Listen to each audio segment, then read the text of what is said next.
So, galing ka pa sa Bulacan ito?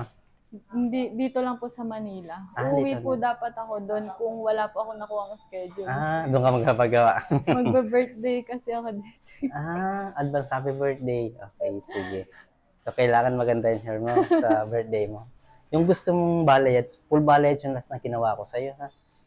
Oo. Okay po. Tapos, gusto mo ba ganun karami yung pagka-balayage? So, may dimension siya. Okay lang. Kayo na po bahala. Sige, lagyan natin ng dimension kasi more on full balayage na yung ano mo. So, Okay. yung fading kasi ng full balayage, ganito rin siya. Full blend siya. Ang kaganda ng dimension, kahit mag-fade siya, may dimension pa rin ng natural brown. Medyo light ko lang ng konti yung base mo dito. Opo. Ha? Baguhin ko na lahat ng kulay. Okay. Sige. Yung gupit, gugupit naman natin. Hindi na po. Wag na. Okay. Sige. Pa-prepare ko lang. Sige Thank po. you. Thank you po. Game ka na. Ito na.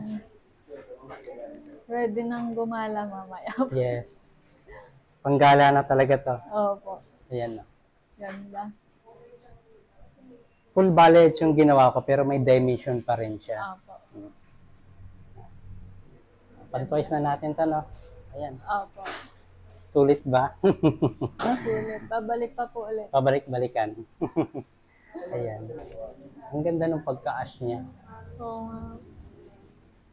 Ito po yung gusto kong kulay din Ang talaga. ganyan. Yung pinagawa mo, hindi na-achieve yung ganito. Hindi. Fully book ako nun eh. Kaya di ka nakapagpagawa nun. Yan. Ganun pa rin pag-alaga nito, ha? Opo. Thank you so much. Kung na ang bigyan likod. Thank you. Thank you po.